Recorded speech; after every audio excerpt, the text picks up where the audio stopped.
कर्नाटक के मैसूर शहरी विकास प्राधिकरण यानी मूडा घोटाला मामले में फंसे सिद्धरमैया की कुर्सी पर अभी से नेताओं की नजर गड़ गई है। विधानसभा चुनाव के बाद सीएम पद के 3 दावेदार सामने आ रहे थे।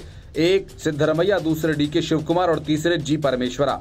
कुर्सी भले ही सिद्धरमैया को मिली, लेकिन बाकी दोनों नेताओं के मन में सीएम बनने का सपना फांस की तरह चुभ रहा था, बल्कि टूटा नहीं था। दोनों डीके शिवकुमार और जी परमेश्वर अभी तक कुर्सी की ताक में बैठे हैं। जैसे ही जमीन आवंटन घोटाला मामले में सिद्धरमैया फंसे, कांग्रेस के नेताओं ने सबूतों का पुलिंदा राज्यपाल को पहुंचा दिया और फिर राज्यपाल ने सीएम के खिलाफ मुकदमा चलाने की इजाजत दे दी।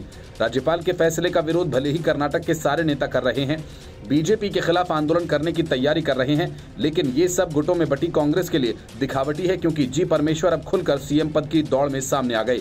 सिद्धरमैया ने भले ही कह दिया कि वो इस्तीफा नहीं देने वाले, लेकिन राज्य के गृह मंत्री जी परमेश्वर ने कहा कि अगर उन्हें प्रमोशन दिया जाता है तो बेहद खुशी होगी। परमेश्वर सहकारी मंत्री केएन राजन्ना के एक बयान को लेकर जवाब दे रहे थे। उन्होंने कहा था कि अगर परमेश्वर का प्रमोशन होता है तो वो समर्थन करेंगे। सिद्धरमैया के समर्थकों ने पहले कहा था अगर मुख्यमंत्री बदला जाता है तो वे दलित मुख्यमंत्री का सपोर्ट करेंगे, लेकिन इसके बाद एसटी नेता सतीश जारकीहोली का समर्थन कर दिया गया। परमेश्वर ने पहले कहा था वो खुद को मुख्यमंत्री के तौर पर नहीं देखते, हालांकि अब सामने आ रहा है कि सिद्धरमैया को इस्तीफा देना पड़ता है तो कांग्रेस आलाकमान दलित नेता जी परमेश्वर को मुख्यमंत्री पद के लिए चुन सकती है।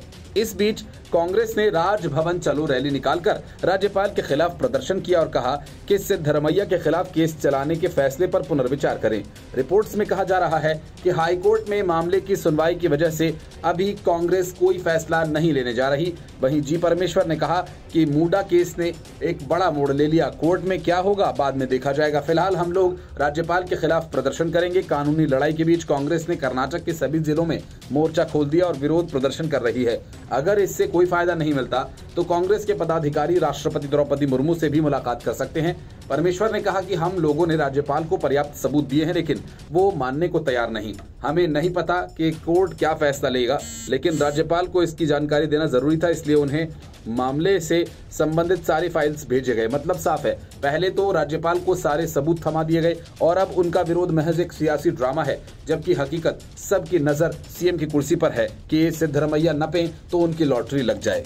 Bureau report, news of India.